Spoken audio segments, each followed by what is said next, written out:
চলে এসেছি অডিও স্টেশনের একটি নতুন গল্প নিয়ে। আজকে আমাদের গল্প দীঘার বসন্ত ভিলা।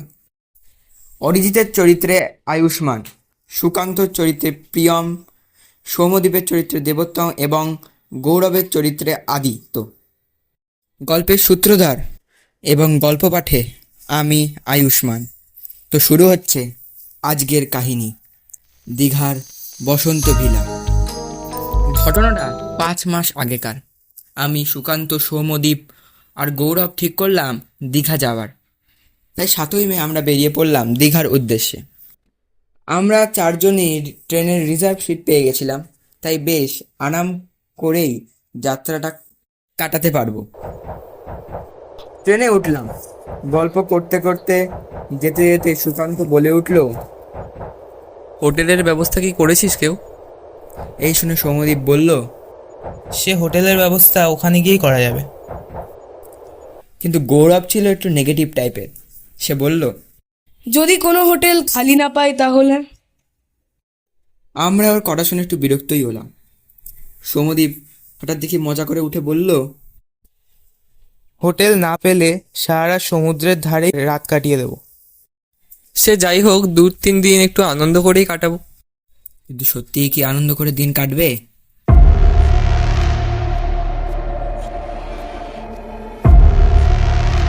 সন্ধ্যায় আমরা দীঘায় পৌঁছালাম।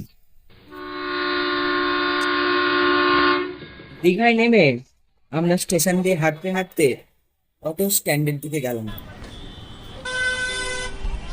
অটো ধরে চললাম আমরা ওল্ড দীঘার দিকে। সেখানে গিয়ে সবাই মিলে হোটেল খুঁজতে শুরু করলাম, কিন্তু কিছুতেই একটাও হোটেল পাওয়া যাচ্ছিল না। গৌরব বলল, তাহলে কি আমাদের সমুদ্রের ধারে বসেই সারা রাতটা কাটাতে হবে? আমরা ওর কথায় পাত্তা না দিয়ে হোটেল খুঁজতে খুঁজতে সমুদ্রের থেকে বেশ খানিকটা দূরে একটা খালি হোটেল খুঁজে পেলাম। হোটেলটার নাম ছিল বসন্ত ভিলা। আমরা হোটেলের ম্যানেজারের সাথে কথা বলে দুটো ডবল বেডরুম নিয়ে নিয়েছিলাম। হোটেলটা মেন শহর থেকে খানিকটা দূরেই ছিল। আমরা রুমে গিয়ে পোশাক বদলে বিশ্রাম নিলাম। কখন যে রাতের খাবার সময় হয়ে গেল বুঝতেই পারিনি। আমি আর সৌম্যদীপ অন্য ঘর থেকে সুকান্ত আর গৌরবকে ডাকতে গেলাম। খানিকক্ষণ দরজা খটখট করার পর ওরা দরজা খুলতেই গৌরব বলে উঠল, আরে, বাথরুমের কলটা বোধ হয় খারাপ হয়ে গেছে, বারবার একাই জল পড়ে যাচ্ছে কল থেকে। সৌম্যদীপ একটু আড্ডা মেরে বলল, দেখিস ভূত না তো আবার। আমরা ম্যানেজারের সাথে এই ব্যাপারে কথা বলতেই তিনি আমাদের ওই ঘরে গিয়ে কলটা দেখতে গেলেন। গিয়ে আমরা সবাই চমকে গেলাম, কল তো একদমই ঠিক আছে। তো আমরা অত না ভেবে খাওয়া দাওয়া করে শুতে গেলাম।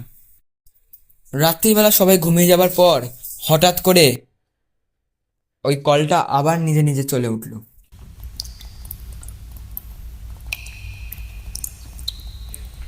গৌরব বিছানা থেকে উঠেই বাথরুমের থেকে যেতেই যা দেখলো,